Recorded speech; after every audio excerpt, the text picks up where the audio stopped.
When I bought my first 3D printer a couple of years back, I thought it would mostly help me making the tools and jigs I needed to make my models. However, what I wasn't expecting is that, much like the CNC laser, it would completely change how I approach scratch building.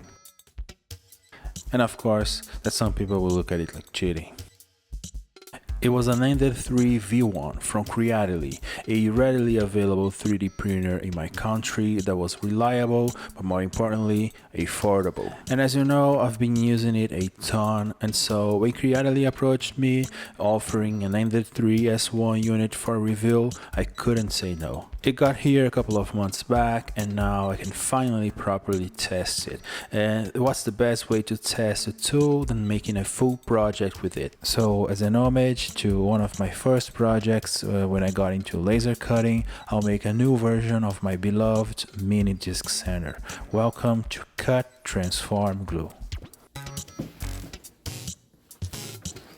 Setting this one up was much easier than my Ender 3 V1 was, so I won't devote too much time to talk about this process. If you already own a 3D printer, you'll find this process to be very easy, and if this is like your first printer, you'll also be totally fine. So I don't know if I'm just too used to the Ender 3 V1 look, but when I first got it, I thought it looked so good. It comes with a bunch of improvements like the belt tensioners built right in, a drawer in the front for the most used tools, and a very welcomed USB-C and a regular SD card reader, instead of the awful micro SD card reader we had in the V1. It has an automatic bed leveling system that they call CR Touch. The unit also has a filament runout sensor and a better looking, bigger LCD screen. But the feature that I love the most on this unit is how much quieter it is compared to my V1. Let's hear the difference.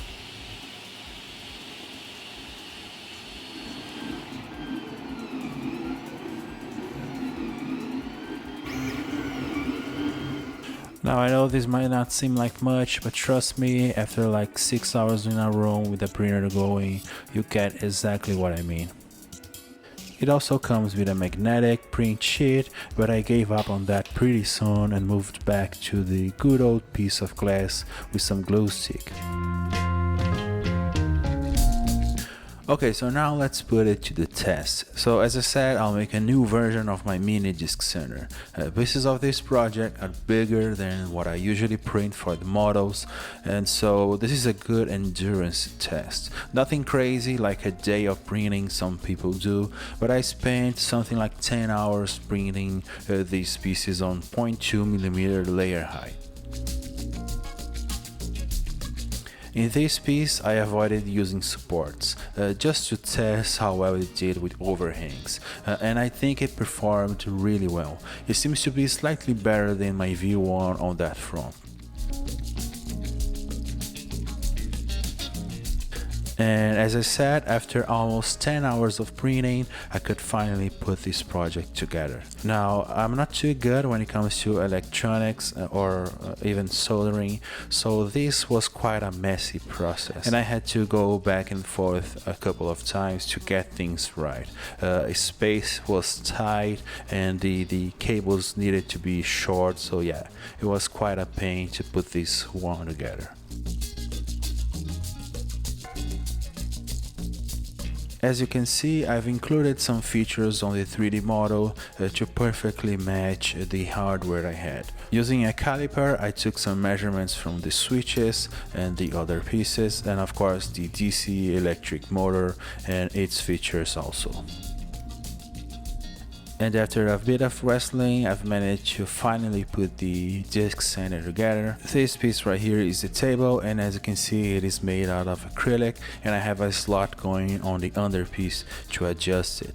But I think you're probably wondering about these 3 holes I got going on every piece. Well, on those I'll fit 3 metal rods to keep everything together. The lead screws will be on the outside holes, and with some self-locking nuts it will help to keep everything together. But the center steel shaft is just there to help with the alignment and to give some extra support to the table piece. Now, as I like to do, every piece that is not 3D printed in this project was actually upcycled. So the steel shaft, the DC electric motor, and even this interesting rubber tube right here, they all came from a dead printer, a regular office paper printer. And I've included this rubber tube in the project just to make my disc sander more stable, so it doesn't like slide on my desk very easily.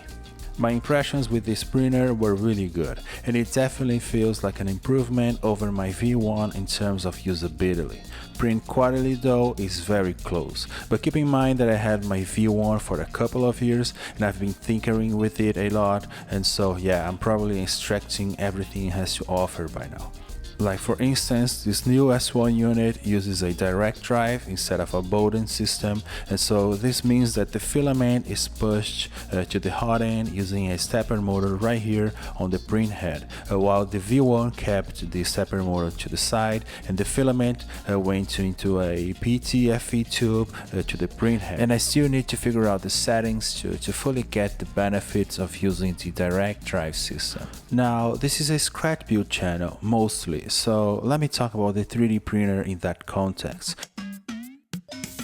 When I'm making my projects using different bits of trash and e-waste, I'm constantly facing the problem of wanting to join different gribbles together, and trust me, this can be a very time-consuming task.